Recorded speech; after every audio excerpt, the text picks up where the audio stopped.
Good evening, everyone, and welcome yet again to another Friday Night Live here, 2026. We have passed over into the new year, and you folks are with us here tonight, and we've got a full page crew here. It's sort of a bit of like a little bit of a reunion. You know, we've been missing each other, all four of us, on a broadcast, but we've all gotten ourselves together. The holidays are behind us.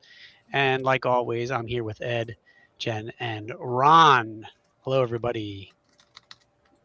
Hi, Hello, Phil. How are you? Good. How was everybody's holidays? Busy, but fun. Quiet, mostly. Busy, getting ready, trying to get prepped for Paige. Correct. Yeah. Well, and Ron, I'm sure you haven't been doing any work at all, Ron. It just was all like lazing about, right? There's no words that can even describe the amount of work that's being done right now. None at all. Yeah. It's, I love everybody coming to the convention, but it's a lot of work right now. Yeah. Yeah. It's a whole lot. And the eagle-eyed viewer will notice that I'm actually down at Ron's place. I'm in his game room right now while Ron is in the Page office about, I don't know, 50 to 75 feet away from me in another building, so our mics don't conflict with one another. But we've been and we're gonna have a staff work day tomorrow, so we're busy little beavers over here at Page HQ. But that does not going to deter us from not having a show this evening and having some fantastic special guests. We see people coming in the stream right now saying hello to everybody. Thanks to those folks that are joining us on our platforms that we stream across YouTube, Facebook, and Twitch. You can join us on any of those outlets if you like to watch your streaming, your preferred platform. Just pick it there. Troy Ellman, hello. We've got Absolute Haven. I don't remember that name, seeing it in the past, but that's J. Laurel Jennings is who that is. Oh, I think I know her. Yes, and Zane McGowan. Hey, Zane, how's it going? And Ed Lopez has hopped in to say hello. So hello, everybody. We've got two great guests we're going to talk to this evening. We've got DM Angelo from DM and Friends, the YouTube channel that we're going to have a little chat with, right? And Tim Colonnia from Trenchcoat Minis will be joining us in a few short moments. And there is DM Angelo himself. Greetings, welcome. Thanks for joining us.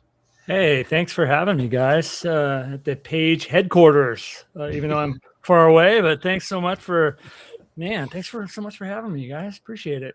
Good to see you and good to meet some of you guys too. Yeah. And I do apologize. Were you with us last year at the show, or is this your first Page? I had to back out last minute. I had a family crisis, I guess, if you want to call it. Actually, it wasn't a family crisis. I was in LA because of the LA fires that happened. Oh, no. I don't know. I had a home out there that I had to run to and clean up and stuff. We were in the burn area, but yeah, I missed last year, but man, I am super excited about coming this year. It's going to be my maiden voyage, and I know so many people there. I'm really excited to see you, Ron, and then God, there's a host of people that I haven't seen since for instance, Mornard. I haven't seen him since the early Gary Con days, Frank, and it's going to be a lot of fun. So yeah, can't wait. I haven't signed up for any games. I'm not running any games. I'm just going to wander around in awe with my mouth and my jaw wide open. Well, you're going to have to play some games. We got how many games do we have now, Ron? A lot. It's well over 1,000. There's a lot. Yeah. A lot of special events.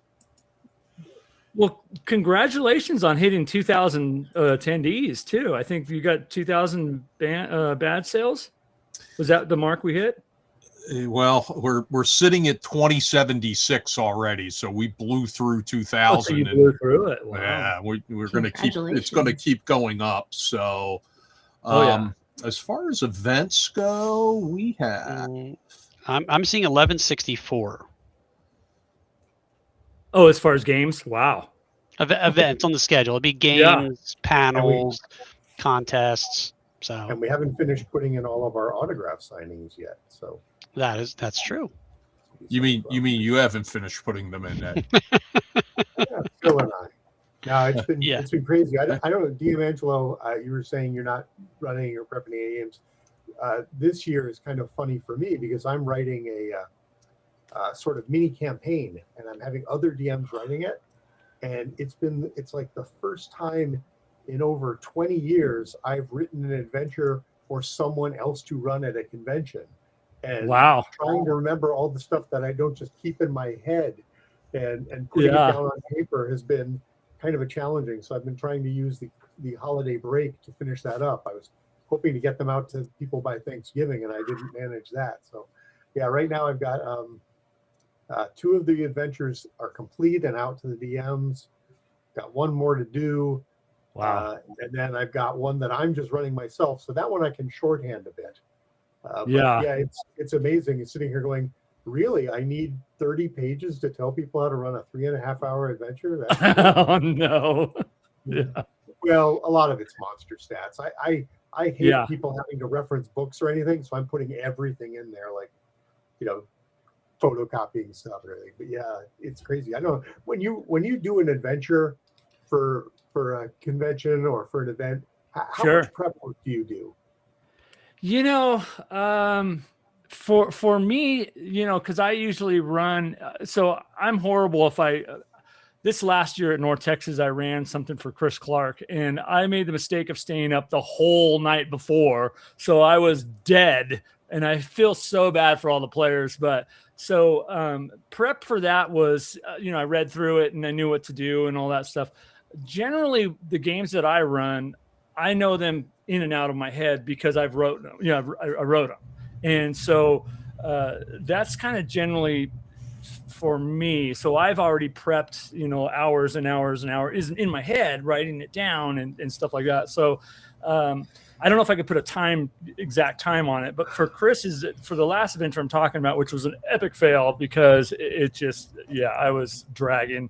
But it's, I would say, for something that's 30 pages like that, you probably need a good 4 to 6 hours of, for me, I'm a slow reader. So, but yeah, the great thing about D&D or any kind of game, I'm an AD&D player myself, and I to the core, that's what I cut my teeth on. But for me, if I run into something that I don't understand on the page, like I take that back. I've ran stuff where it's just off the cuff. You can just pull it right out of your, and just make it happen. That's the glory, I think, of role playing. In my little guide to the mini campaign, that's basically the first thing I tell the DMs. Run what you're comfortable with. If you have to change things, go ahead. It's your game. Nobody's gonna know. No, that's exactly the point. Nobody will know. You're gonna know, which is your worst critic is yourself. But that's funny. Yeah, that's super funny. So I think this Jim Murphy is probably somebody from your channel. Yes. He's asking where and when the convention is, what and where is this convention. It's the Philadelphia Area Gaming Expo, and it's January 15th through the 18th in Oaks, Pennsylvania, which is suburban Philadelphia there, Jim. It's right down there on the bottom of the screen. Yep. Well, now I don't think he can see it. I don't think our overlay extends to Angelo's channl. So it does. It does. I'm looking at it. It does. Okay. Yeah. So we can drop a link. He's just not the brightest bubble in the tree. Is that what you're saying? You're saying your watchers can't see stuff on the screen. Oh no, is that what you're saying? I can see it. Maybe Jim, you're embarrassing the GM, the DM and Friends fan base right now. Fan base. Yeah, Jim is a great guy.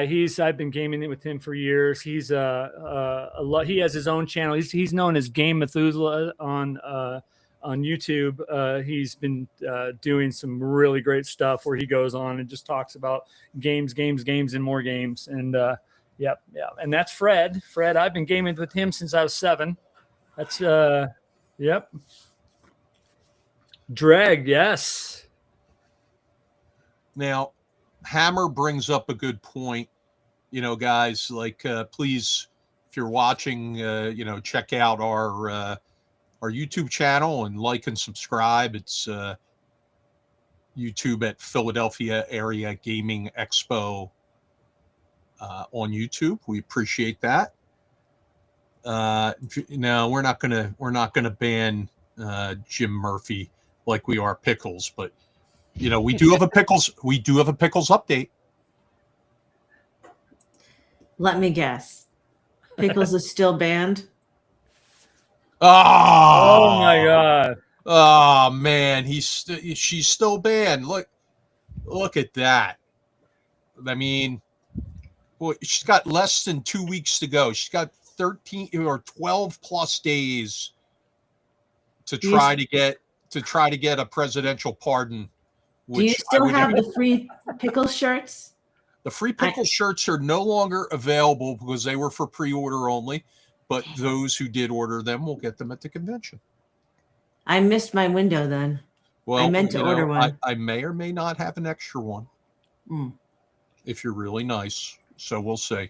Okay. We'll determine that as we go. So Pickles is still banned, but you never know. You never know. So we need to do a Pickles shirt signed by Pickles in the auction. Pickles could poop on it, and then you can sell it in the auction. Oh, Ed, hold on a minute. Hold on. Okay, now we've solved that. We've solved that suggestion problem. Hilarious. I love it. Can't wait to meet you guys in a couple weeks. It's going to be fun. Yeah, can't wait. Okay, I'll be sure to come by and say hi to everybody. Yeah, we're going to be bringing Timothy Colonnia on from Trenchcoat Minis, and that's just one of the ventures he has. And this is his first year as a vendor at the convention, but we'll bring him in and we'll kind of go round robin, after a short interview here. Hey, Tim, how are you? How are you? Good to be here. Yeah, good to have you. So, Tim, why don't you tell us a little bit about what you're bringing to Page with you? Sure. So, Trenchcoat Minis, we're a 3D printing company that publishes a number of rule sets. We started out with a 15 millimeter sci-fi battle game in miniatures tabletop. We then also have a 28 mil sci-fi skirmish game. A historical 28 millimeter goes from World War I all the way up to moderns. And then that's called Tango Uniform. And then Tango Uniform Invasion is our newest flavor, and that is kind of pulpy 50s sci-fi, kind of like fighting out War of the Worlds or Invasion of the Saucer Men, Army Men versus gray aliens or Martians or something like that. So we got a lot of cool stuff, tons of terrain, tons of miniatures, starter sets, rule books. Trilateral, which is our flagship game, is our 15 millimeter sci-fi. We have over 40 factions for the game. Everything from humans to lizard men to Martians to space pugs to you name it, mushroom people, all kinds of craziness. Listen, the space pugs can come in and try to liberate Pickles, who's a Boston Terrier, but they will be crushed at the door. I'm gonna have to hit you up for the mushroom people because my mother-in-law, she loves everything mushroom. Oh, fantastic! Oh, she's one of them. Mm-hmm. She sounds everything mushroom.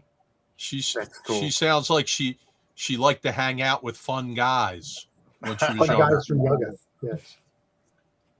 Yeah, we started out about 10 years ago, and we've just been on an upward trajectory, and we got lots of cool stuff. That was a completely appropriate dad joke. It was completely appropriate. Everybody just ignored it, appropriately ignored it. I like it. Right on. Go back. We went about our business. Jen turned all red. I did No, Jen not. was drinking before the show again. That's the alcohol turning her red. Busting those corpuscles. Hey, it's Friday night. So Tim, are you running demos at the show? Yes, so we'll have demos in our booth for all of our games all weekend long. We're also running a big multiplayer game at 2:00 on Saturday, where you could just come and try out Trilaterum, our 15 mil sci-fi. We'll have tons of armies, lots of fun and shenanigans will be abound. We'll have giveaways, lots of cool stuff. Yeah.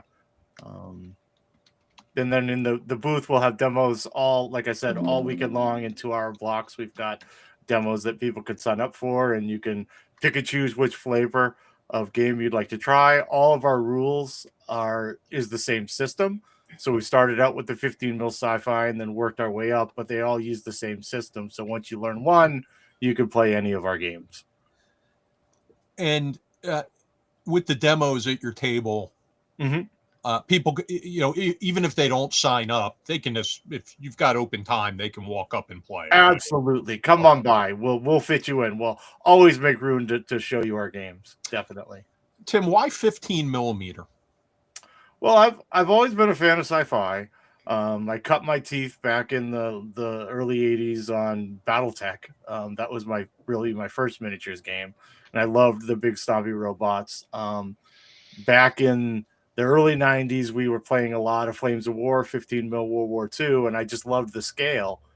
And I love sci-fi, and nobody was really doing 15 mil sci-fi.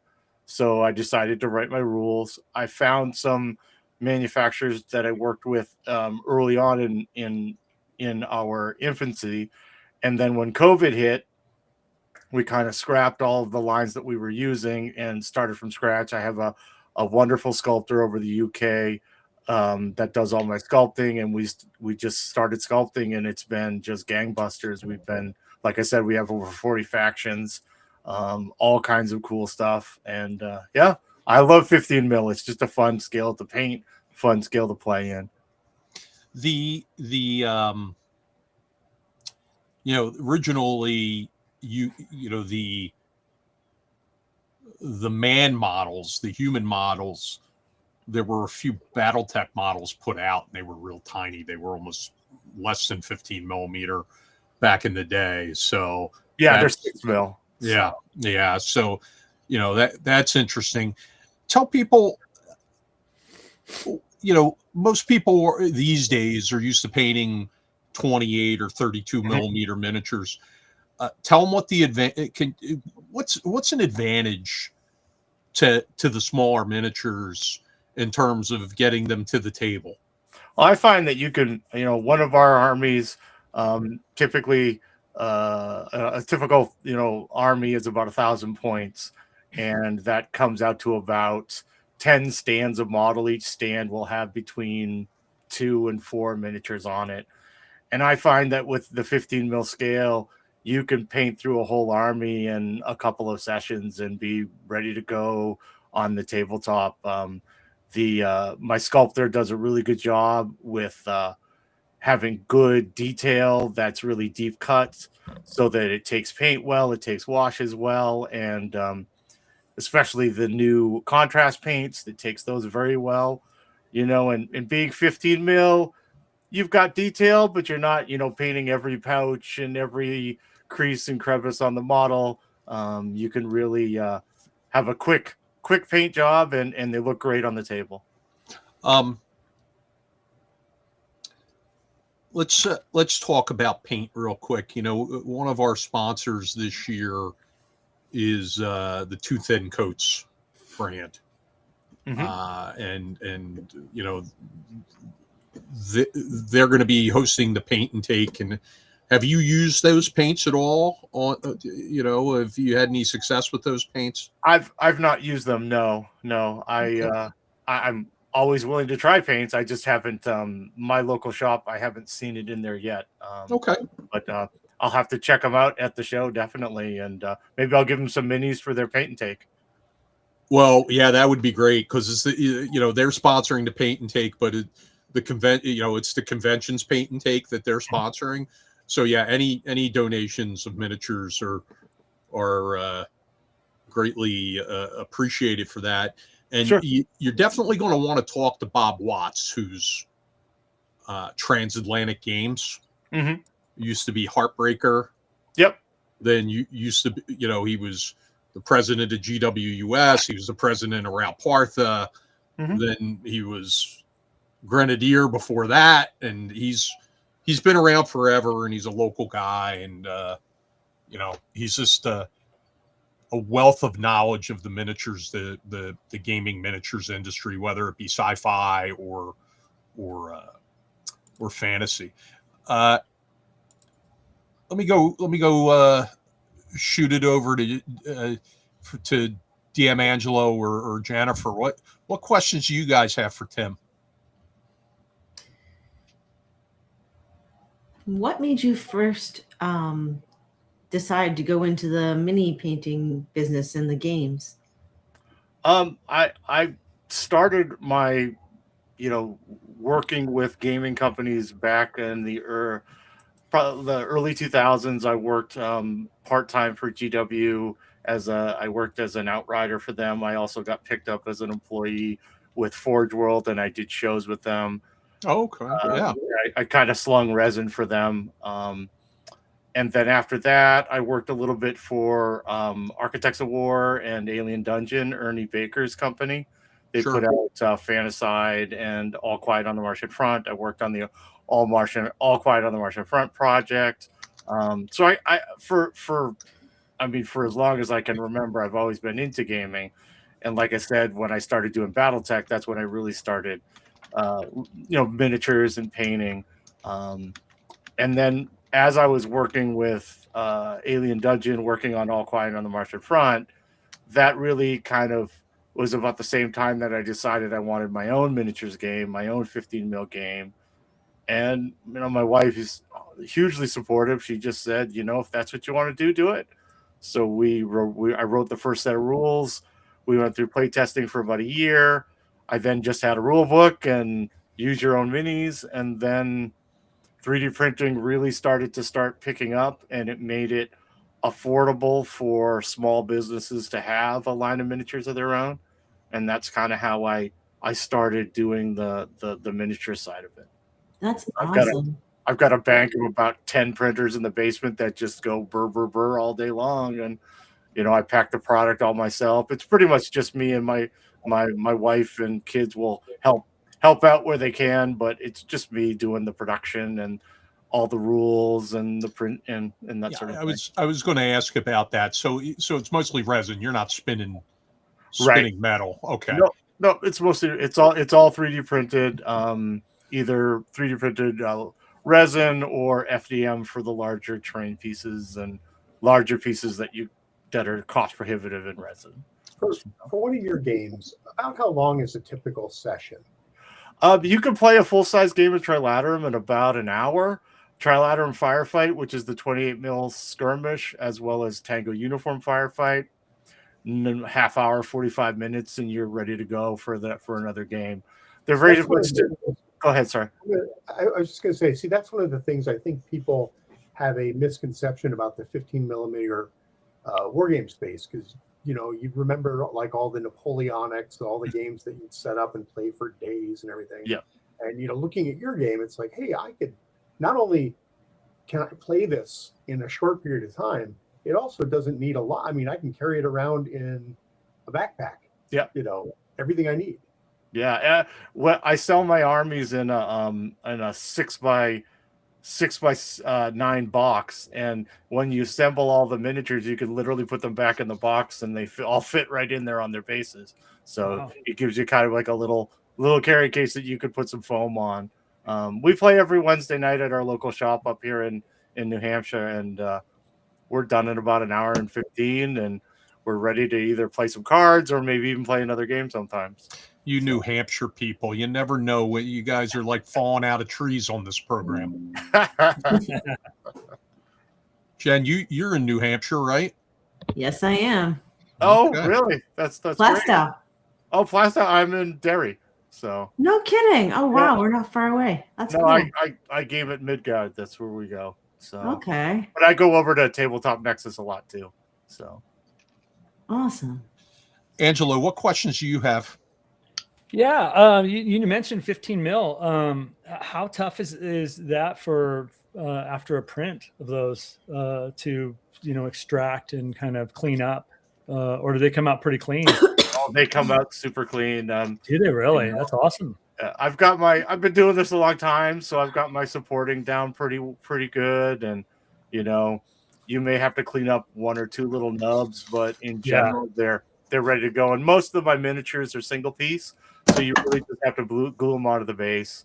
Some of the larger minis are multi-piece, but I try to avoid separate arms, legs, heads, that sort of thing, especially at 15 mil. So they're usually multi-poses. Want to just real quick, I want to welcome our good friend Leo Gerald to the audience. Thanks for joining us, Leo. You're a great guy, and looking forward to seeing you in a couple weeks. Yeah, welcome for sure. Yeah, I was gonna, if you don't mind, I was gonna ask you, do you do all your STLs and do you kind of do all the design on them, or are these? So I do some of the straight line work, the vehicles and that sort of thing. I have some background in AutoCAD, so I do some good buildings, that sort of things I design. But anything organic, I have, like I said, I have a sculptor over in the UK. Got it. She has Red Nobular is her Patreon, but nice. She does a great job. She originally published the Wasteman Rules, and did all the miniatures for that, which is a post-apocalyptic. But I kind of hooked up with her during COVID, and hey! It's just this is a PG program. Hooked up online. She's over in the UK, so long distance, that sort of thing. Nice. But yeah, we started working together, and it's been a great relationship. She does wonderful work. And then I have tons of lines that I've purchased over the years that I print as well and sell in the booth. I have so many miniature lines, terabytes upon terabytes of miniatures. Very cool. Yeah. We have a little experience with 3D miniatures as well. There you see, you see good old Phil there. He's been rebuilt after a tragic accident due to the negligence of the geek preacher, Derek White, who will be on trial at Page for his for assault and battery on Phil E. Cheesesteak. We've got several trials going on at Page. We have the Pickles trial. We have the Derek White trial. And of course, we have the egg theft trial, where we're putting Wes Allen on on trial for stealing eggs that were brought for his charity auction at his convention. They never made the auction block.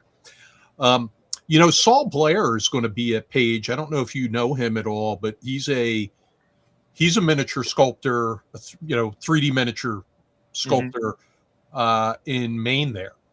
Oh, okay. And he actually does a lot of the miniatures for Brian Shutter's Neon Lords of the Toxic Wasteland games and the spin-offs of that. Yeah, I know that game. Yeah. So they have a miniatures game called Roller Brawl, which I proudly have the prototype for in my game room where Phil is sitting. So I'm looking for it. I'm looking around for it. The map is on the table right in front of you. That white, the white hex map. I had to pull it off its backing board because it was starting to wrinkle. So we're gonna fix that. But yeah, so we're gonna get rid of Phil here. Let's see if we can kill Phil. There we go. I thought you were gonna tell me that Pickles got a hold of Phil. Don't kill Phil until we load the trucks tomorrow. Trucks are loaded. It's mostly getting stuff into piles because we have to get things sorted out and into piles, and we have to pull through the returns from last year's show and make sure we're getting everything. So it's it's a work in process. We're going through growing pains. So let's see what's going on. Oh, my own wife's saying there was no theft. She wasn't even there. You don't know. That's conjecture is what that's called.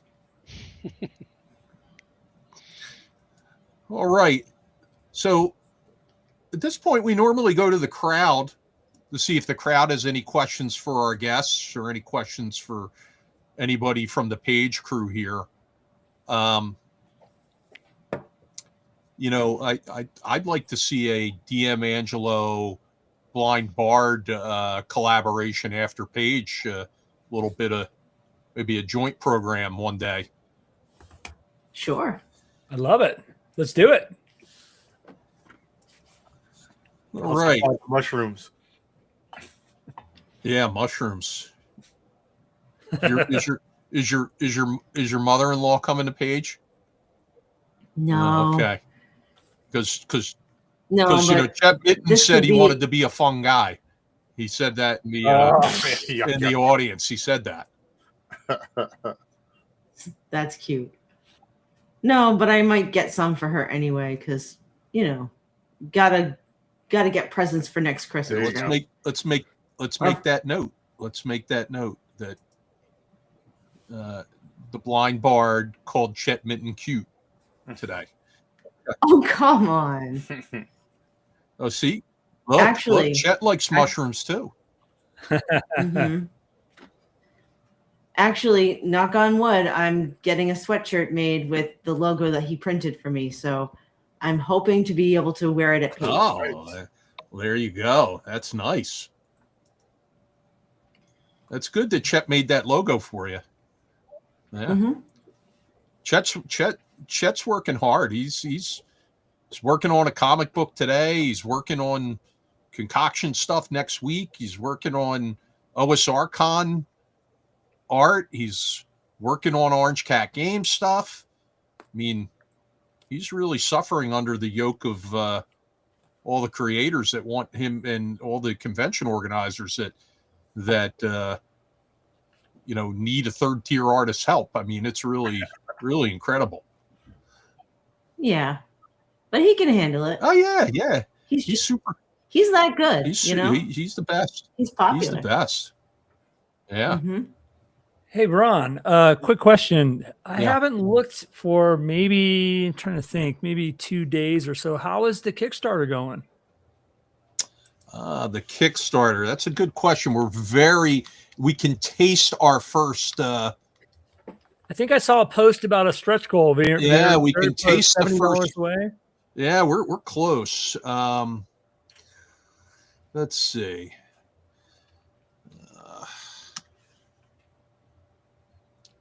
Kickstarter. Orange Cat Games. We are $46 away. Only $46 away from reaching the first stretch goal, which will create the module. It will produce a PDF adventure, the same adventure for Castles and Crusades, Troll Lord Games' system. And we have somebody from Troll Lord Games helping us write that. And we're $46 away. So, I'll make everybody a deal. Whoever pushes us over the top and gets us over the top, we will throw a $25 Troll Lord Games credit to their online store to you. All you need to do is do a little pledge, get us over $12,000, $46. You can easily do that. And you'll get back 25. It's pretty big. So, if you do that and you're in the chat, call it out and we'll get you a discount code or a $25 credit code so you can shop on Trollord Games' website. Chet says print on demand through drive-through after the Kickstarter as well. So if you want it printed, you can go ahead and print it. Very cool. Yeah, no, I mean, I got to tell you, I don't want to spend too much time talking about the Kickstarter this close to Page, but I mean, me and Chet and Jen Glazer, we're over the moon about the support it's gotten for a simple adventure module on our first Kickstarter, our first go around. You know, I don't think any of us thought it would do as well as it's doing. So, you know, thank you for everybody, and thank you if anybody pushes it over the top. You know, if you do it, just count it out. Oh, Leo's looking for the link.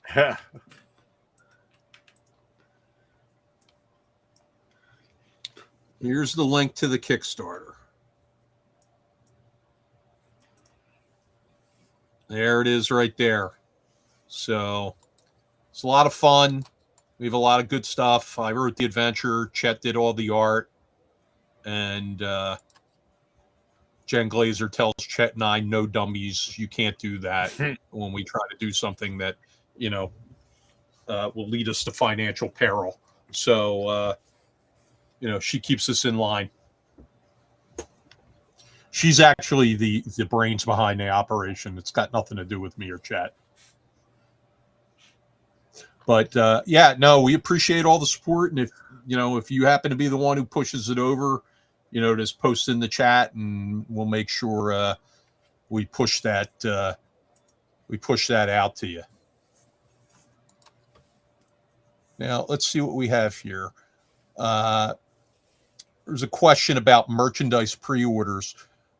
You can't order any more pickle shirts. They've been taken down from the website because we only ordered what was pre-ordered, and it was a short window. And I got a couple of extras for people who forgot to order. But other than that, we're going to have less than 2 dozen of those. But everything else we have that's available on the website, we'll have stock people. You know, you can order those up to right before the show.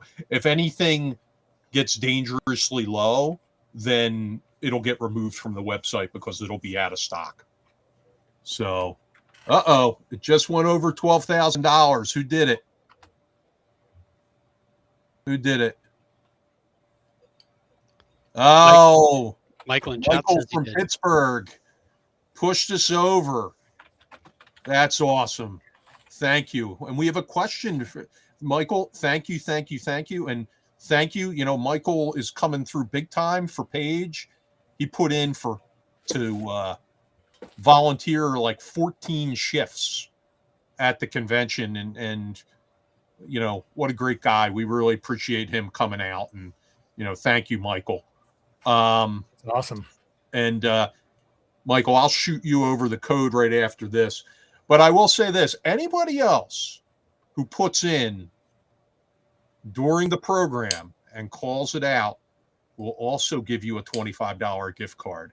That is Ed. Ed just sent me a little chat message. That is not Michael DiBenedetto. He is in Mexico right now, probably blind drunk.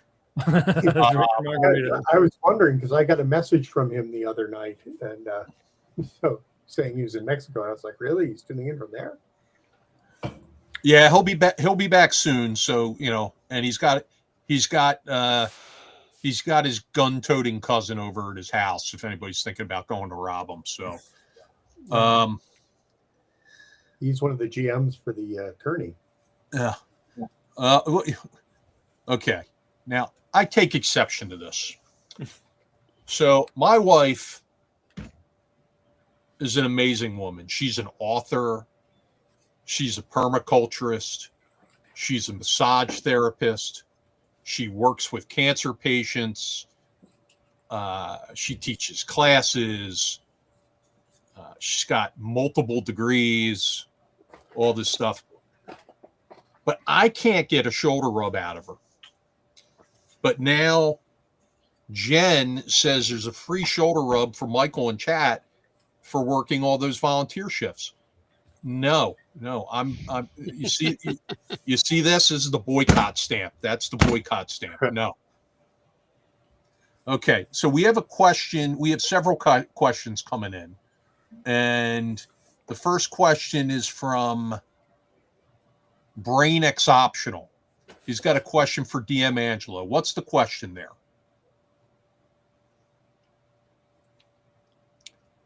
It was further down.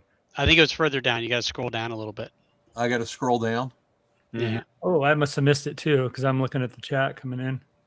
Sorry about that. No, Yep, there's no question. Yep. Keep going. Keep going. I don't see the question. It says when you DM Angelo, when you first find a new system, what's the biggest holdback for you when you're getting into it? Too little choice, too much choice in character creation? Question mark. That's odd. I don't see that. It's right under DM Leo Gyrod saying much love to chat. Okay. So I don't see that either. I'm missing chats. Yeah, I didn't see it. I missed it. Oh, okay. So that's further up. It's further up. It's not further down. So his question was further up. Question to DM Angelo: when you, when you first find I see it now. Yep. Yeah, so it's this question for DM Angelo. When you first find a new system, what's the biggest holdback for you when you're getting into it? Too little choice, too much choice in character creation, et cetera, et cetera. Wow, that's a loaded question for me because I am a bona fide first edition, old school. I don't know how I would describe it as PG, but that's what I play. I play old school stuff. I don't really play a lot of newer system stuff. Now, let me tell you this. Let's say if I want to remember how to play Star Frontiers or something like that, what's the biggest holdback? It's just sitting down, getting the time to go over it, getting the players that are willing to jump on a new system. That's my kind of take on that. I do find that a lot of the newer, and I'm going to contradict myself because, but I'm just not super attracted to a lot of the newer school stuff out there. I don't want to do an edition wars, but I'm just going to be honest. My cha-cha is AD&D, and that's my story, and I'm sticking to it. Okay. Did you have another question for him? I think he said to the guests. Yeah, he said he had another question for the guests. Come here, Dash.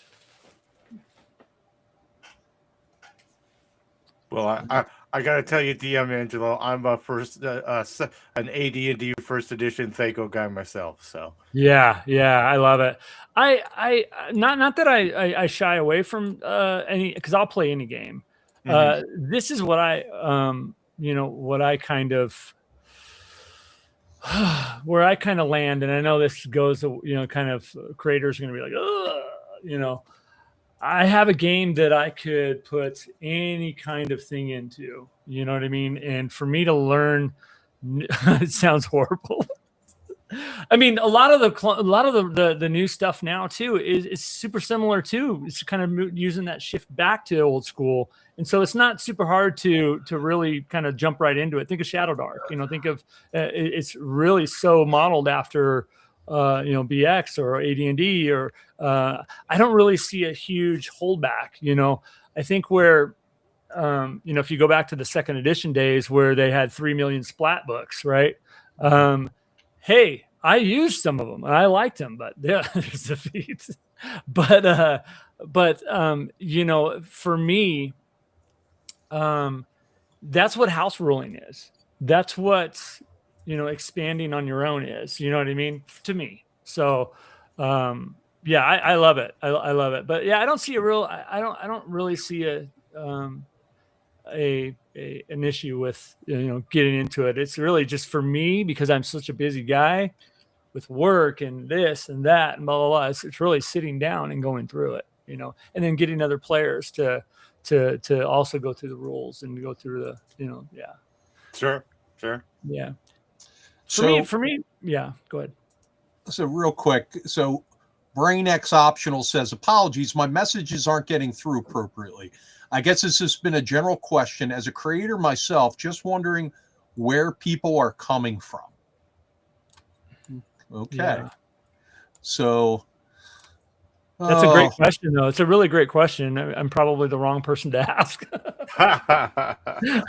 I mean, I love the thing about I'm going to tell you, like I said, I'm the wrong person to ask because just come over here. When I was 7, 6, 7, 8 years old, I went to bed with this book. Do you know what I mean? I fell asleep with it in my lap. Oh, so you're a newbie. Yeah. So do you know? Yeah. So do you know what I mean? Like so the nostalgia for this right here is and this is probably, you can see how destroyed this is. The nostalgia for that, nothing can compare to that. Nothing. Sure. Nothing can compare to that. Does that mean I don't play other games? Like there's, for instance, one that comes off the top of my head, which is a new one, is Chris Clark's Lance. I love that. I love the sci-fi aspect of it. I love it's Metamorphosis Alpha on steroids. You know what I mean? So yeah, but that right there, as far when you asked me a game, you said I go right to fantasy. And like OSR, and I have the game. You know what I mean? So I've got a question. You mentioned Chris Clark, and what a treasure of knowledge about the gaming industry and some of the great characters in the gaming industry. And I know he co-hosts your program with you sometimes. And I have a question. Has he attempted at all to solicit? He really wants his daughter to bear him grandchildren. Has there been any soliciting on your program where he has attempted to find someone to, one, knock off his daughter's current boyfriend? Yeah. And then two, like, make some grandkids? Well, I don't know whether I'm at liberty to say anything, but Chris is a dear friend of mine, and he is actually a co-host to the DM and Friends. We do a live stream every Thursday night.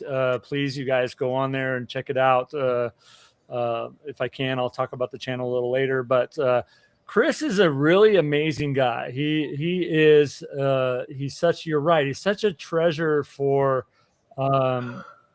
knowledge. I mean, he gamed with Gary. He worked with Gary. He was, Tim and do you know what I mean? Like his whole take on stuff, he drives me crazy about some things, but man, I love the man. And as far as your question, I know I'm long-winded, but because I'll talk to you offline about it, but that's a confirmation. Listen, I'll just fill in the blanks. That's guilty as charged, right? This face told all of it. That's a confirmation. Listen, it's okay. It's okay. He was trying to get that done over there. Yeah. He's definitely I enjoy my time. I'm looking forward to seeing him. I see him every North Texas, and he actually he's the cleric in my gaming group that I run on Monday nights. Oh, that's great. Yeah. So we got a whole slew of we have a weekly game that I run, and my campaign is called Hamlet Dark. So I'm a Greyhawk person. I don't know if you guys can see that about me, but I love the world, love the open-endedness of the world, love the community. The community is really what sparked me to start my channel and really kind of talk about being a better dungeon master. But yeah, he's a great guy. We have a really fun time. Those of you guys, to plug him a little bit, those of you guys have ever gotten a chance to play Inner City, we're talking about other games, but Inner City is a cops and robbers game like Starsky and Hutch of the 70s. That's a fun time if you ever get a chance to play that with him. And Chris will have all this stuff at He's Page. He's Yes. running Lance, and I think Inner City. Yeah, he's bringing a couple. He's really big on dioramas and visuals, so I think he's actually going to be bringing some pretty amazing. Jennifer, wake up! Am I boring you? No, she drinks heavily. No, I've been up since she drinks heavily before the program. I love it. I've been up since like 4:30. So She gets a little sloppy, and then she Well, starts dozing off. Angela, you mentioned Greyhawk, and again, a sort of a blatant plug for Page, but I don't know if you know if there's a ton of Greyhawk programming at Page. Yeah, that's great. Yeah, I'm looking forward to seeing Legends of Greyhawk, and we're also going to have some people at Page who worked on. Yeah. Well, we have. I mean, listen, we have Jay Scott, who's going to be at. Who's running an entire room at Page just about Greyhawk, that's just Greyhawk related. So we have a lot of Greyhawk going on at Page. The Greyhawk Grognard's there as well. Yep, Joe will be there. Yep. Mm-hmm. And listen, everybody's got their, we've got Darlene. Yeah, going to be there. The original cartographer. And there's a question from the chat, and this is a good question. What do you think? What are your thoughts on WotC's new version of Greyhawk? Ooh, can we be candid here? Have you seen it?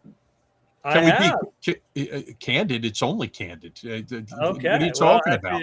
I'm going to probably be hated for my comments on it, but I love the Greyhawk community. Anything moving it forward is awesome. I just don't understand why we needed to change genders of rulers and things like that. So that's my take. I don't understand. I think they were trying to make some people happy. I mean, there's no reason to make Wilfred a Willa. I don't know. Why did we have to change stuff like that? So, yeah. It's fair. I mean, it's not, obviously different strokes for different folks, right? Yeah. Michael in chat says, well, it's just a reset, correct? Yeah, it was a reset, but it was a change of names that I just didn't really understand. Like, why did we have to do that? There was an agenda on it. I don't know. That's just me. But I love that it's bringing more people. I mean, look at DM's Guild. It's blowing up with Greyhawk because of the rekindling in the DMG. The Player's Handbook. So I think it's awesome. I think it's super awesome. I just don't understand some of the tweaks that happened with it. But yeah. Well, one of the things that's interesting is we've also got a midpoint of that.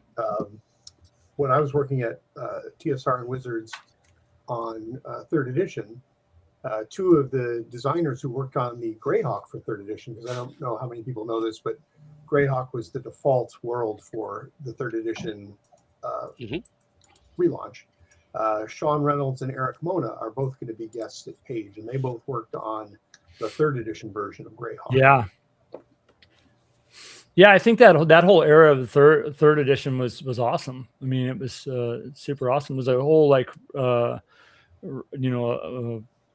kind of a new renaissance for Greyhawk. I mean, continuation of 2nd edition and all the RPGA stuff, and I think it was awesome. Yeah. Yeah, I think anything Greyhawk to me is awesome. The fact that they're pushing it forward and more people are now coming to it, and there's a resurgence for the old stuff, like the kind of the old lore, and wow, this god, and I'm going to go buy this, the You can get it, I think, on RPG, DM's Guild or whatever. The old copies of with the old lore in it. The old folio. I think it's I think it's all good. It's all good. For me personally, I just didn't understand the need to change weird things like that. To me, it's just kind of, I don't know. But Wizards is doing quite a bit of weird stuff. So. Got you. All right. What other questions do we have for our folks here? Jen, do you have any questions? Phil? Go ahead. I had, Go ahead. so you had mentioned that you play a first edition. That's like your go-to. But when we talk about some of the retro clones that have come out that have tweaked some of the AD&D rules, Sure. like Adventures Dark and Deep, for instance. Love it. Love the system. Yeah. Love So it.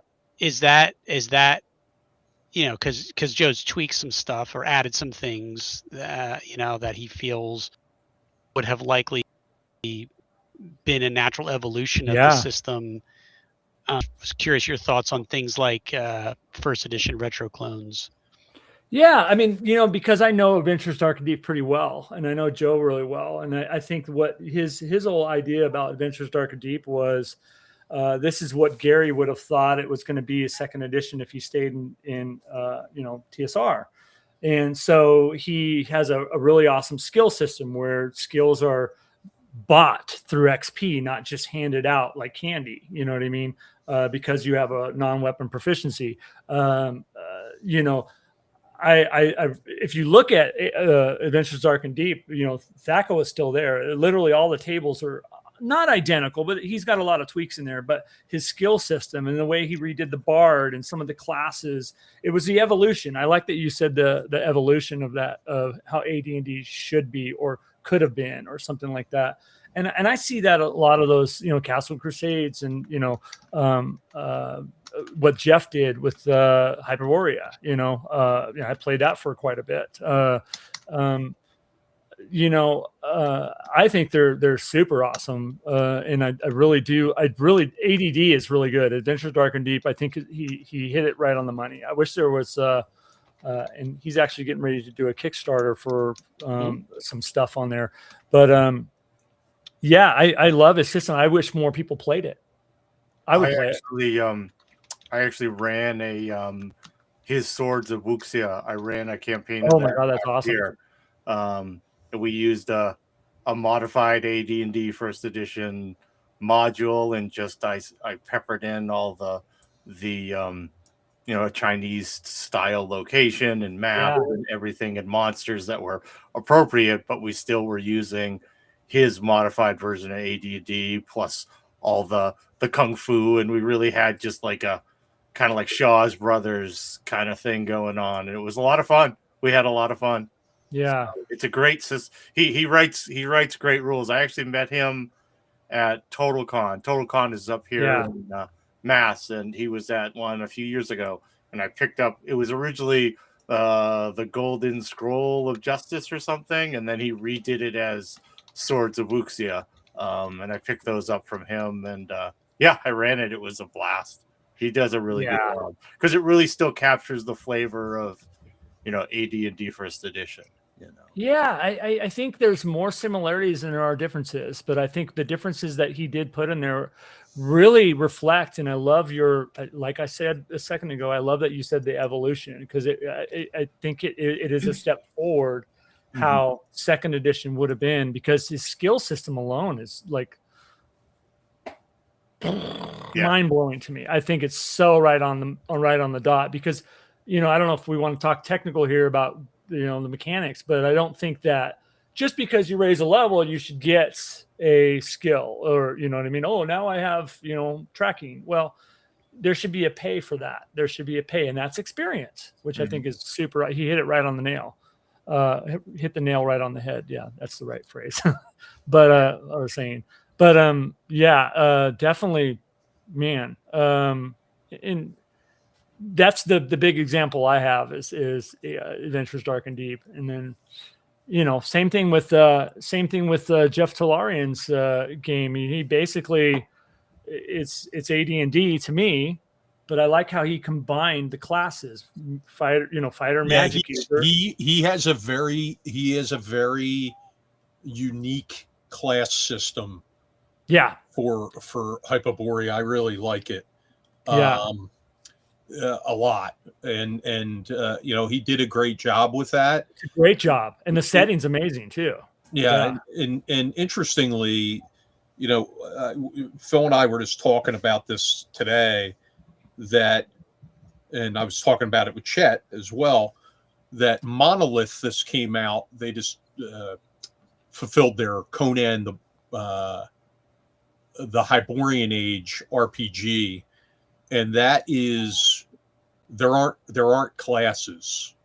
You've got backgrounds, and then you use experience points to buy skills or upgrade skills.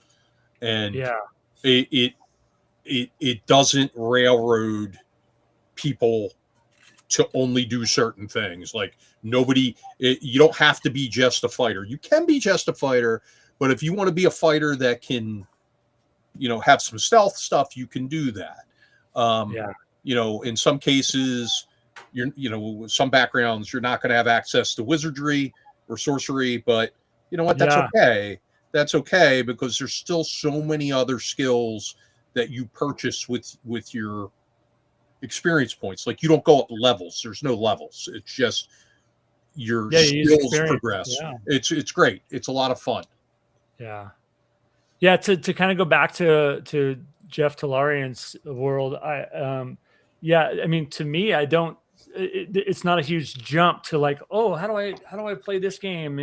But I really love the things that he did, where he did combine, the classes and make it in the whole setting he had is so grand. I mean, it's such a, his map, his world, and it just gives me this, I love it. I played a lot of Hyperborea. How about you guys? What are you guys currently playing? I'm an AD&D 2nd edition guy. That's what I'm talking about. But right now we're playing in a few things. We have a Shadow Dark campaign. Okay. We have a Conan campaign, which I'm super stoked about. Wow. I love Conan. Yeah, we have we also play the Walking Dead universe game. Oh, how is that? I like it. It's another game. You don't go up levels. You use experience points to do things with your skills. You get to pick it's a background based game. Okay. But you can buy your skills. You can pick your attributes, and I'm having a load of fun with it. And I love the way it lends itself to campaign play, because you know what? If the 6 of us are in the campaign and Jen can't make it because she's been on one of her benders and she's too drunk to show up, the game can continue, because it's kind of like a very modular game. Like if you're part of like you have your own base of operations, we'll call it. You have your own haven. Like our group has like a small farm that we've been fortifying. Well, you go out and you do things from the farm, and then you get back, right? But if somebody's not there, they're just at the farm, working on getting a well pump running or whatever it is. That makes sense. So it really works, and you can add people in and out. Kind of like the TV series. Kind of like the shows. Yeah, exactly. That's awesome. That's what we're doing too. We're playing Fantasy Flight games, Star Wars. Oh, and wow. I love it. I can't get enough of the characters. We're even creating a playlist, so that each session we create new songs, and it's just for game. And it's fun. So I can bring it with me wherever I go. So that's funny. That's kind of a click on the question that was asked earlier, because Fantasy Flight I'm a huge Star Wars fan. I like the old D6 and played the heck out of that. The old D6 Star Wars, Yep. West End Games. Fantasy Flight, Star Wars, I could never wrap my head around the dice system. It's weird, right? Because you It can is so weird. fail triumphantly. The first game I ever played with my husband and his friends, I failed with a triumph and a despair, and I blew everybody up. It was a total party kill in less than 5 minutes. Wow. Oh no. Me personally, I'm not a fan of specialty dice in any game, really. Yeah. Just Yeah. Well, I really wish that somebody actually explained Fantasy Flight, because I thought they did a really good job on presentation and just the kind of the timing that it came out was just, I don't know, it was interesting, but I just wish somebody had sat down, because I played it a couple of times, but I still was like mind blown in how this worked.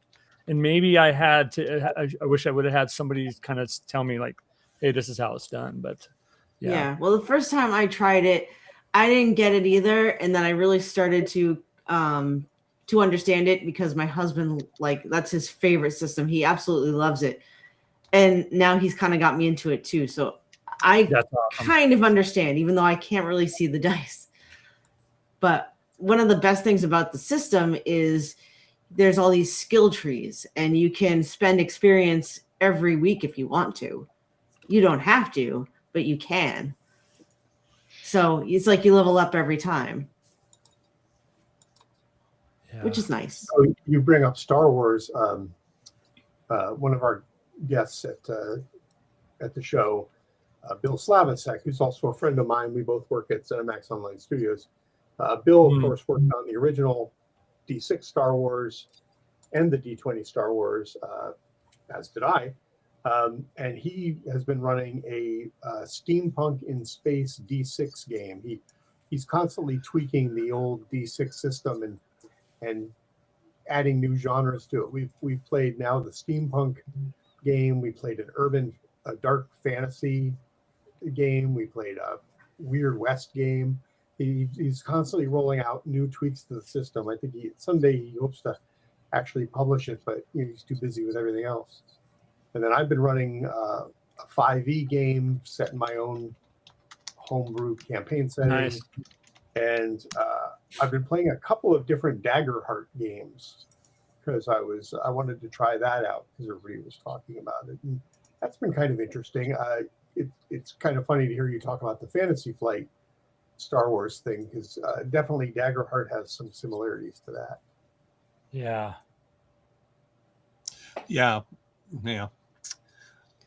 All right. So do you guys have like a favorite gaming memory that you'd like to share with us? Well, I guess I could start here. The first thing, I always like to kind of go with the first thing that comes to mind. I'm the type of person, and I will back up from that. I remember my first dice roll. I remember the first time I ever rolled a dice, and that was when I was 7 years old. I remember it vividly. I could smell the room. I could taste the dice as it came off my hand. I remember that. Now, there's a buddy of mine who just passed away. His name's Eric Coe. He was in my gaming group for 15 years. Really, really great gamer. And I've talked about him on my channel and, the DM and Friends. Really, really great guy. I was taking them through Q1, which is the Demon Web Pits. And they were at the very end fighting Loth. His character just so happened to have the Mace of St. Cuthbert in his hand. Okay. And he was face to face with Loth. And if you guys know anything about the artifact that's the Mace of St. Cuthbert, it's a Mace of Disruption too. So he rolls. We're all around my table in my gaming room. He rolls a dice. 20. The whole room erupted. And he he's a really big guy, and he literally did a backflip. I mean, it was one of those moments where I heard from him every single day for 2 weeks. oh my God, I can't believe that happened. Oh my goodness. Oh my God. You know what I mean? Like, is those type of moments that I will cherish, that memory of him I will cherish forever, because such a great guy. And it was awesome to see this old man get so happy and lose his mind. And that's all he talked about for 2 years, for two weeks. But that's my biggest memory of just sharing that moment with my friend. That's awesome. Yeah. Yeah, because D20s, like getting a 20 is kind of rare. I mean, I almost never get them. Especially against Loth when you needed to at that moment, because the rest of the party was dying. And I think she actually, I don't know, I don't remember the outcome of it because it was such a long, a couple of years back. But such a that's why I play D&D. I'm there with my friends. I'm living these moments that I'll remember for the rest of my life together. Yeah.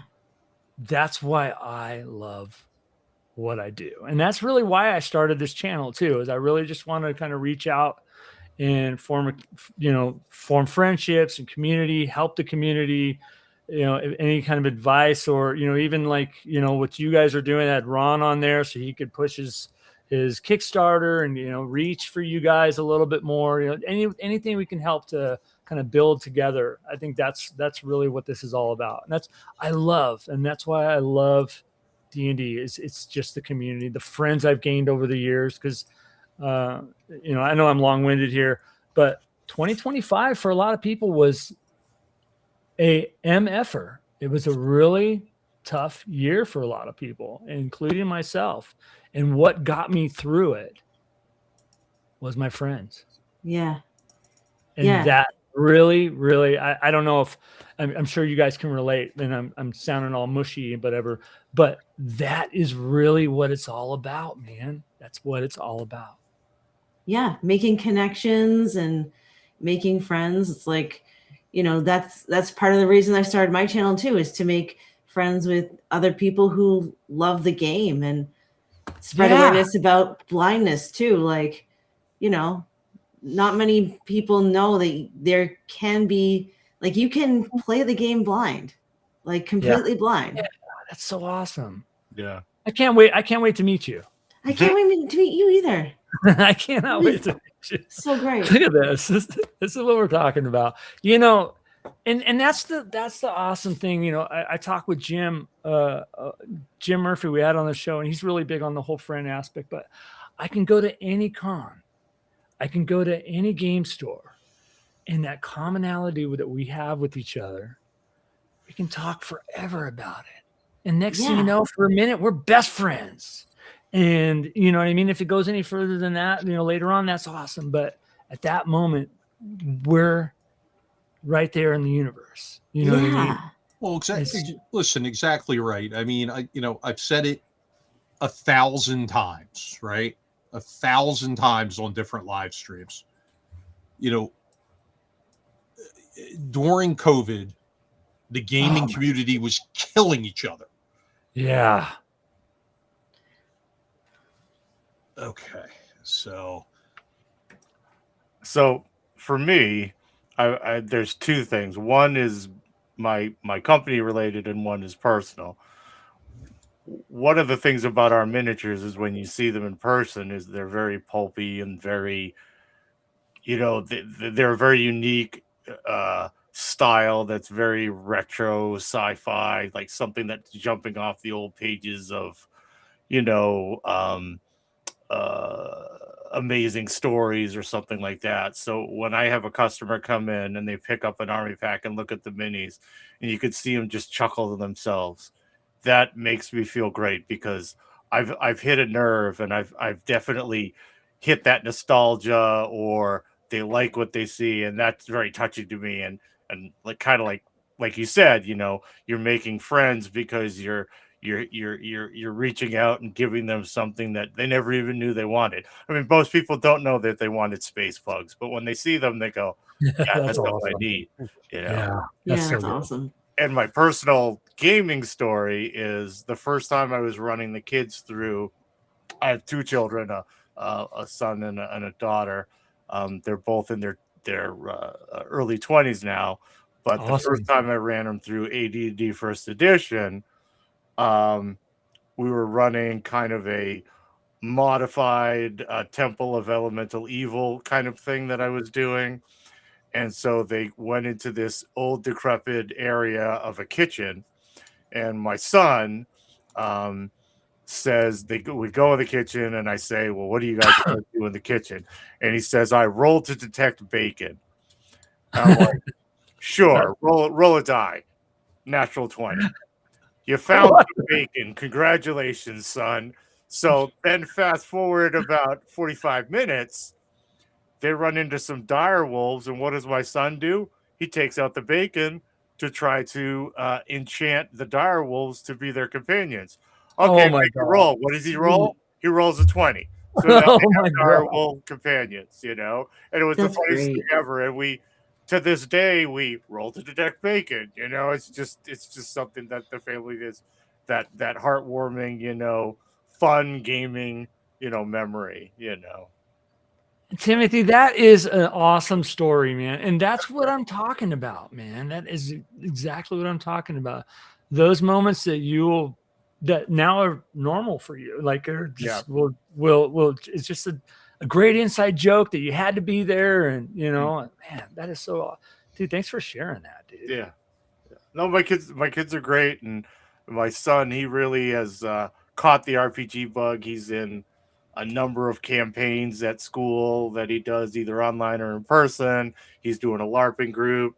My daughter didn't quite catch the bug, but she loves the lore of all that stuff. So she's an avid reader and loves everything to do with fantasy, and so it's just so fun. You can use your imagination and do all kinds of cool stuff. Yes, yeah. Yeah. So those are my good happy moments in gaming, Mm-hmm. Awesome. Yeah. I mean, like a lot of people know, I teach high school for a living, and I run a D&D club at my school, even though we don't really play D&D. Yeah, we don't play D&D anymore. We play Shadow Dark, because it's a lot more accessible for the kids than learning 5e D&D. Yeah. Which I know very, very well. I played every edition but 4th. And so I know them all. But they are building memories. What I do sometimes is when they're not, I don't GM for them. Like, they have enough of their own GMs. So I'm just kind of like monitoring the back of the room, but sometimes I'll just get my phone out and I'll secretly, film them playing. Mm-hmm. And I go back and watch it, and then I'll show it to them later. And they're like, you see the same thing that happened to most of us, and not all of us, when we were younger. We played, you see these kids sitting around literally in a different century than when you and I had these experiences. Yeah. Decades into the future from when we had these experiences, but it's the same thing. Like, I could show you videos of kids having the same exact conversations, reactions, enthusiasm, not looking at a cell phone. Like, I do have to work with them on like table etiquette sometimes, and I'm kind of like a little bit of a jerk about it. But when they don't realize, like, hey guys, if you go, like, some of my students come to Page, for instance, I get them badges. And I'm like, listen, if no GMs and DMs will get very distracted if you're just sitting there waiting for your turn. You need to be more engaged, and you need to have each other's backs, and it's not just about like your turn. And so, but when they realize that if the session's good, and I've got kids who they want to go by the book, like every encounter, everything's got to be all the box text, like everything by the book. And then I've got other GMs where like they could literally care less about what, the adventure is like a guideline, and I run all of the tables through all of the same adventure at the same exact time to see like how different of an experience each third or fourth table of it's like 3 or 4 tables are having. Yeah. And They're radically different. Right. Radically different. Yeah. Yeah, there's a You know- question in chat. I just need a quick answer. Yeah, sure, go for it. Michael in chat was asking about prototyping. Yes, I do prototyping all the time for people. So just feel free to reach out and we can get your game pieces prototyped. No problem. That's awesome. Trenchcoatminis.com, trilaterum.com, all comes to me. Mhm. Can I say something, Phil, to Sure. jump on what you were saying? Two things. You talked about running games for kids, and I've done a lot of that, and it's very, every time it's so unique and so interesting. And I like that you're keeping that in your mind. Remember that we were kids once too, playing the game, and it's always very interesting running kid games, games for kids or even kids with their parents or whatever. But that's a very interesting thing. Yeah, sometimes it's hard for everybody to pay attention. They're not you're waiting for you got to wait for your turn or whatever. But yeah, that's interesting. I'm glad you're doing that. That's really cool, man. The other thing too is I just did a video, not to shamefully plug myself here, but I did a video recently on keeping your players engaged, and that's talking about with kids. That's a whole new ball game. Yeah, this is like our group here, like somebody brings their phone out or whatever, but you might have somebody doing cartwheels. Yeah, I always say to the kids real quick, if you're losing the table, blow something up. Like literally, just if you're losing the table, boom, a gigantic explosion. You know where it came from. They're like, woo. Yeah. Do something like that right off the bat. Yeah, that's awesome. One of my favorite, when I went to a show, this GM was doing this. Instead of miniatures on the table, she had all the monsters were starbursts, and you got to eat what you killed, and that kept everyone's attention. Because everybody wanted the starbursts. Oh, that's awesome, dude. One of the things we do at our table is we do like little vignettes because, one of my friends, Matt, he's like, if it doesn't come out on the table, if it's not, if you want something in your backstory to come out at the table, you have to make it happen. So, secrets are great, but if they don't show up at the table, why even have it? Right. So we've started doing like little vignettes, and we kind of go round robin, and it keeps everyone engaged. Yeah. Jen Glazer's asked me if that doesn't mean, am I saying flip the table? Like, well, maybe not to that dramatic degree, but metaphorically, yes. Yeah. So much so. Yeah. I think I'm back. Am I still all choppy? A little bit. You just chopped a second ago. Yeah. Yeah. I don't know. It's got to be the computer. It can't be the network anymore. Yeah, because Ron and I are in the same network. Yeah. And Ron's been experiencing a little choppiness the last couple weeks. Do you have anything running in the background that's messing with video or something? No, not particularly. I'm a tech guy, so that's why the whole tech side came out of me. Well, I'll talk to you about it offline, but I don't think so. I don't think so. So, yeah, I'm not sure what the issue is. I took it off. I had a little Wi-Fi node, and then I was running a cable off the Wi-Fi node to the PC, running it through there. But I disconnected that and turned off the Wi-Fi node, and now I'm pulling from the outdoor. Yeah, Wi-Fi. You're a little choppy, dude. Your every fifth word is kind of. It's no good. Yeah.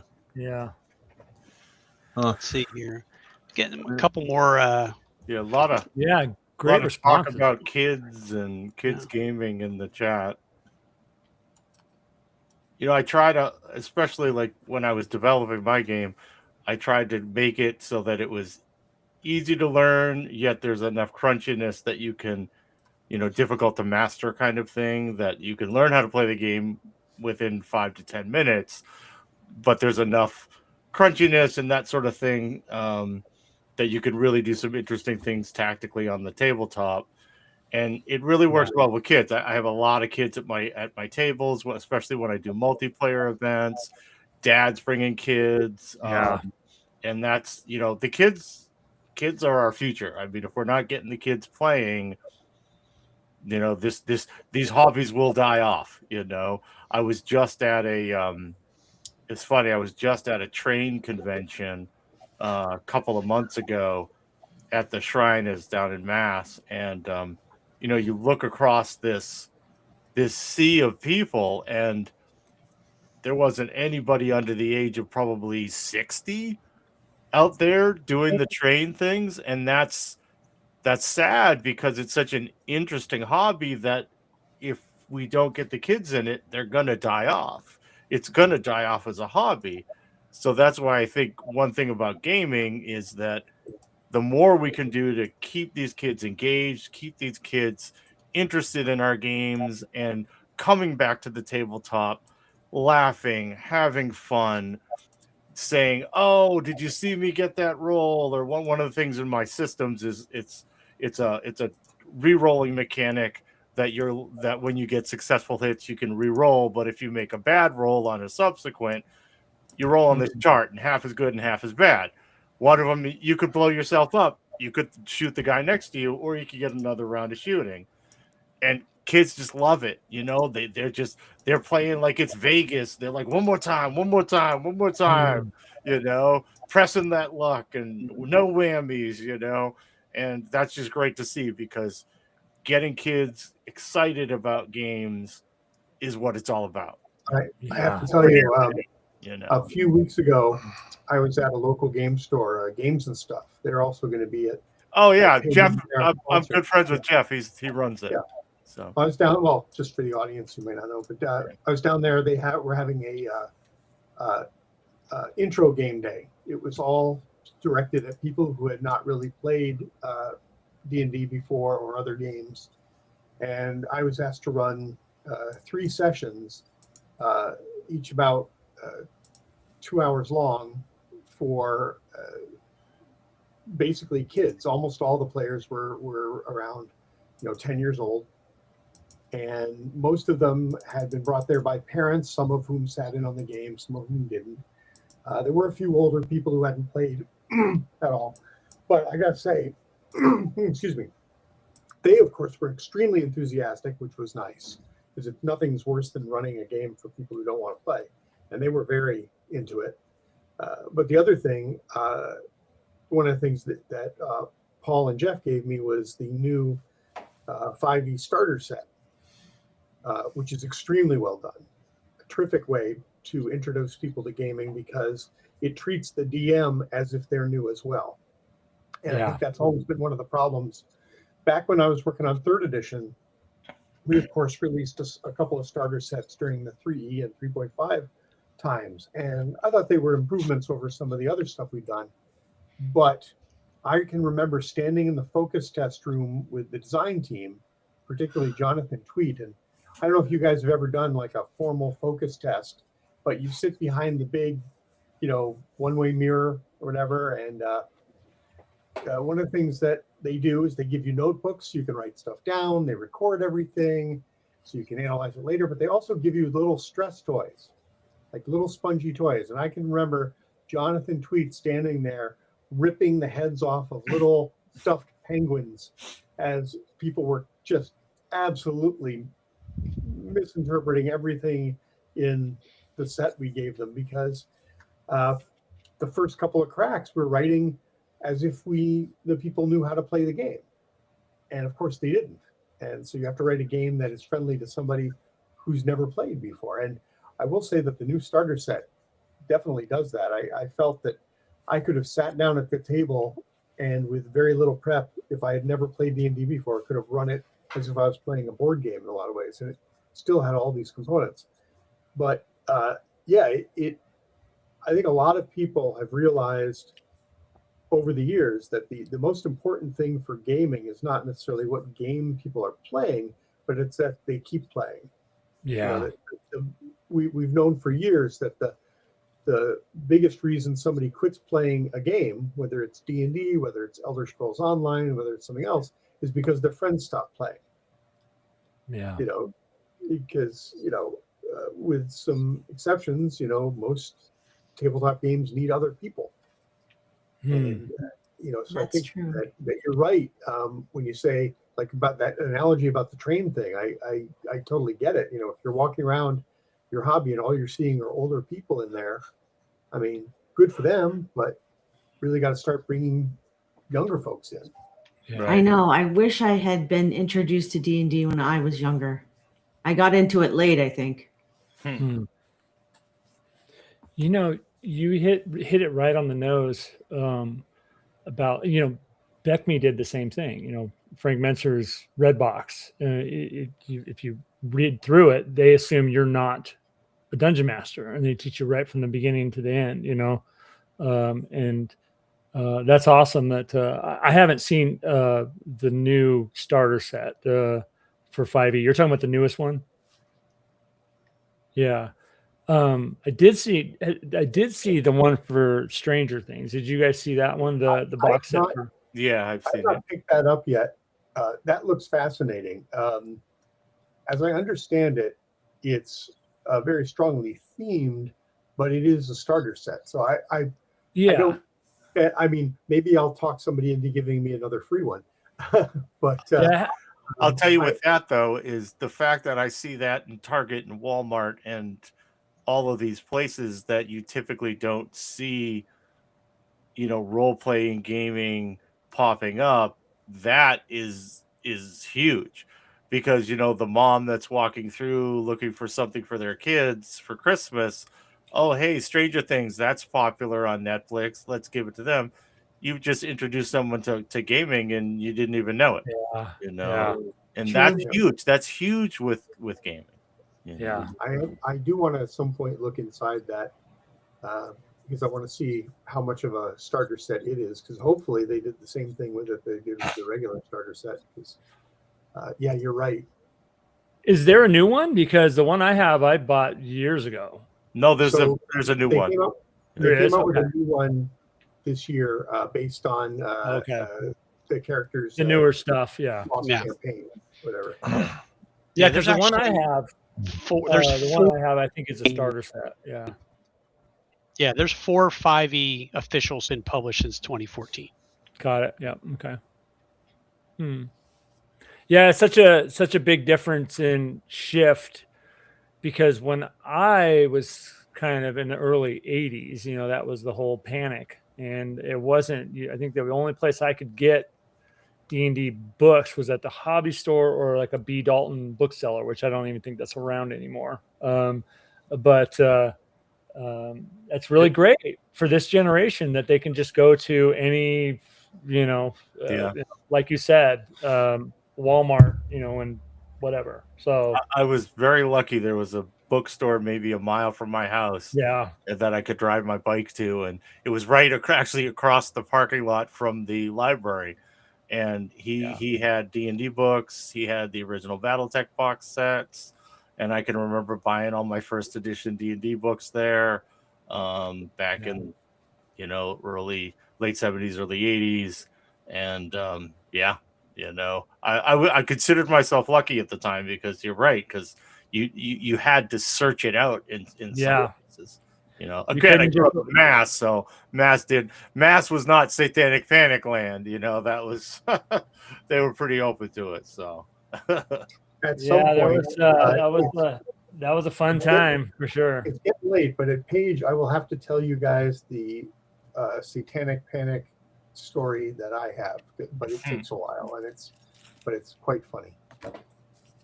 Check this out, guys.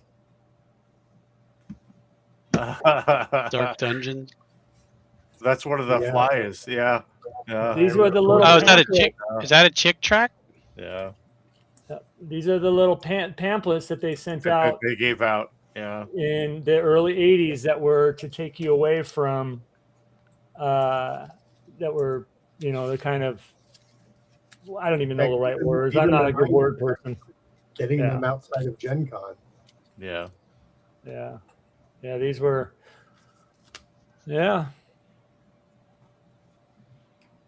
interesting stuff. Yeah, we lived through it, guys, and now it's now it's super. I mean, it's funny. My mom, when I was growing up, I don't know how many times my rule books were thrown in the trash or burned for my parents. I mean, even you could see in the back of a record player, all those albums that were on there, they would have all been burned in the early 80s for me, but for my parents. But it's funny. I don't know when this shift happened, but I have a nephew who's now 20, but he started playing D&D. And my mom was so against it when I was growing up. And, at that time when I was a kid. And then I went to Christmas one time and my mom was like, yeah, little Daniel's playing D&D. And she was all excited about it. I'm like, what the heck, Mom? When did you change your views on Dungeons and Dragons? And I just think that whole culture shift is just so funny and so awesome that it's not being scolded on the news anymore. It's pretty accepted in our which is awesome. Well, it was not to get into it, but the Satanic Panic wasn't just RPGs. It was heavy metal music. Oh, it was everything. It was a whole movement that role playing games got caught up in. Yep. It just was in the cultural zeitgeist for a number of years. Yeah, and if anyone's really interested, Seth Skorkowski, a YouTuber, put out a video about a month and a half ago where he goes through the entire history of the Satanic Panic in extreme detail. So I highly recommend checking that out. It's very, very interesting. Yeah. Yeah, I'll do that. Yeah, I mean, I lived through it. Yeah. Yep. Exactly. Yeah. And I mean, like I just said, like all those albums in the back by my player, they were all, I remember them going on and saying the backwards masking stuff and heavy metal and Quiet Riot and all that. Ozzy Osbourne wants to eat your soul. Yeah, just like whatever. Exactly. Yeah. Interesting. Yeah, I love that kids have it a little bit different today, where it's really encouraged. It's encouraged. That whole thing, that whole sitting with your friends at a table, eating Doritos, rolling dice, telling stories, cooperative stories. We have a goal, camaraderie. God, that is so awesome. I'm so happy for them because I lived through that. And those are some of my greatest memories. Sitting around, rolling dice, eating Doritos, Mountain Dew, 3 a.m. You know what I mean? It's just awesome for them. Good for them. Good for them. We've had some really great comments in the chat over the last, last 30 minutes or so. And I think you've brought a lot of folks, maybe both of you, come over and joined us for their first time for a Friday Night Live. But I don't know. We've been at it for a little while now. Maybe it's time we want to wind this down a little bit. Ron, I don't know if you can hear us.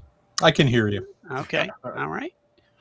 But Ron, did you have anything additional for the guests, or you want to? No, I think I was starting to say before more technical difficulties that, Angelo, you're right on target. I mean, I've said it a million times that, during that COVID period, people were really tearing each other apart. And, I kept bringing up the point that we can have our differences. Mm-hmm. You can disagree. Oh, did we lose Ron? Ron? Ron? No, we got you. You chopped a little bit, but you're good. Yeah, I got to get this sorted out. But, the point is that all gamers are aligned when they're around the game table. I love it. Yeah. Right. And that's what it's all about, man. Somebody can disagree with you about, I don't think females should be turned into males and vice versa in the Greyhawk setting. You two could, you could disagree with those people and still have a great time around the game table. Exactly. So, that's really what people need to remember. Yep. Yeah. It's what unites us. Yeah. And that's what it is too. It's an opinion. It's opinion. Yeah, you know what they say about opinions. Yeah. Yeah. But Phil, I think you were starting to get at this. I think we should wind this down. We've been going for over an hour and a half now, and we will pick this conversation back up at Page. No doubt. Yeah, and anybody in the chat, I know we've maybe had some new folks. Badges are still available for you to join us at the show, whether it's a single day badge, whether it's a weekend badge. It is a 4-day show starting on January 15th, running to the 18th over MLK Day weekend. There are some of the local hotels are sold out due to attendees, but there definitely are options to find a place to stay if you are going to do a late minute trip and gift yourself. We've had folks do that late minute, fly across the country for the show and still have a fantastic time. And so I would highly recommend it. There is a virtual badge available as well. We don't have a ton of virtual events, but that is an option as well. And if you are into collectibles, our charity auction, which benefits our gamer assistance program. We are a nonprofit, and our gamer assistance program is what the money goes to.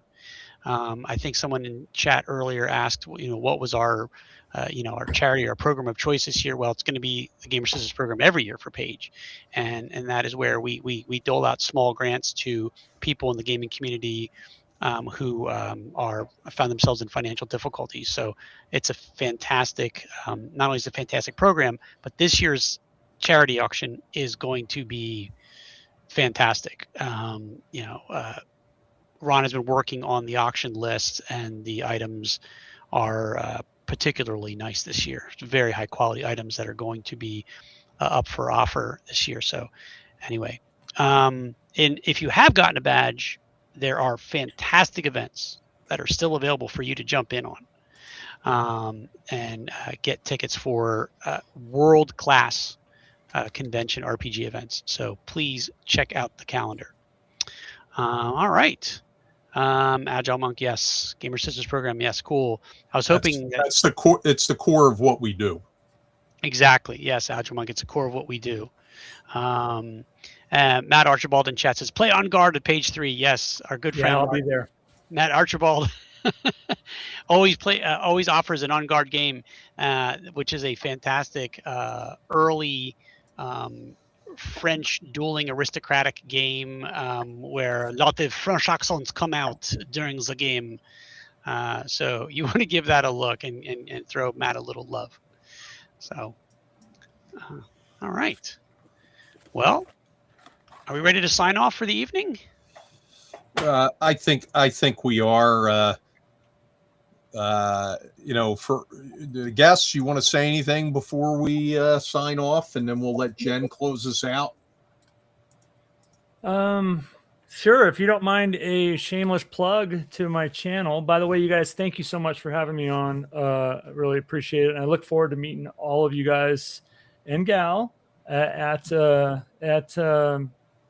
Page. I'm really looking forward to that. But shameless plug, if you can go to the DMandFriends.com, that brings you to my YouTube channel. Check out some of the videos. I have a whole new series on how to be a better dungeon master, and I hope that will help anybody out there that has some questions about morale and loyalty and keeping your players engaged, that kind of stuff. So I kind of deal with some of those things. Yeah, I'm gonna look you up. Yeah, thanks. I just subscribed to your channel, so there you go. Oh, cool. Thank you. Just want to say thanks for having me on. You can find all of our games and miniatures on trilaterum.com, trenchcoatminis.com. They all go to the same place. We're excited to be coming to Page. Stop by the booth, try our games, talk to us, check out the minis, check out our terrain, just chat. We love to talk to people. We love to run games. We love to see people. So I'm very excited about the show. All right, and just a couple things here. Agile Monk, to answer your question, yes, you can buy badges, and we can donate them to veterans. We're in touch with a couple different veterans groups that can help us get that done. But we're getting tight on time. So if you want to do something, you can catch me at ron@phillygamingexpo.com and we can get that moving. And I think there was another question. If you're going to ship items for the auction, again, ron@phillygamingexpo.com, and I'll give you all those details. But I mean, we're running really short of time for anything that's going to get shipped at this point. So, let's talk about it. Just drop me an email or hit me up on Facebook chat, and we'll go from there. Ron is also a member of a barter group, and I think you have auctions on there occasionally, right? Yeah, we actually auctioned some stuff off that ended tonight. That's going to the Gamer Assistance Program. So yeah, we take special auctions to benefit the Gamer Assistance Program. Sometimes we'll specifically designate the auctions to go towards operating costs for Page, but these were for the Gamer Assistance Program. Is there a way that people could do cash donations to the fund? They can go to the website and they can go to the merchandise section and they can buy denominations of donations. Okay. Yeah, and you can buy as many as you want. If you want to donate $35, you buy a 25 and a 10, or if you want to donate $500, you buy $500 ones. Whatever you want, you can basically craft it there. And you can designate it to go directly to the grant. That only goes to if you buy the donation things on the website. Dollar for dollar goes into the Gamer Assistance Program. Got it. Okay. Yeah, we don't commingle. Down to the chat, there is a separate thing. Restream threw up a link. What's that? And that's a 503, right? It's we're a 501c3. That's right. 501. Sorry, 501(c). Yeah, I don't know why I said 3. C3. Yep. Yeah. Awesome. All right, Jen, you want to take us out? Sure. Well, everyone, thank you so much for joining us tonight. And as always, we will see you next week, same time, same place. And we don't know who our guests are going to be for the final one before Page, but I'm sure some will emerge. I will be on the road on my laptop, and I'm sure I won't have as many connection problems. So we will see you soon. Thank you, everybody, for tuning in. Good night. Thanks for having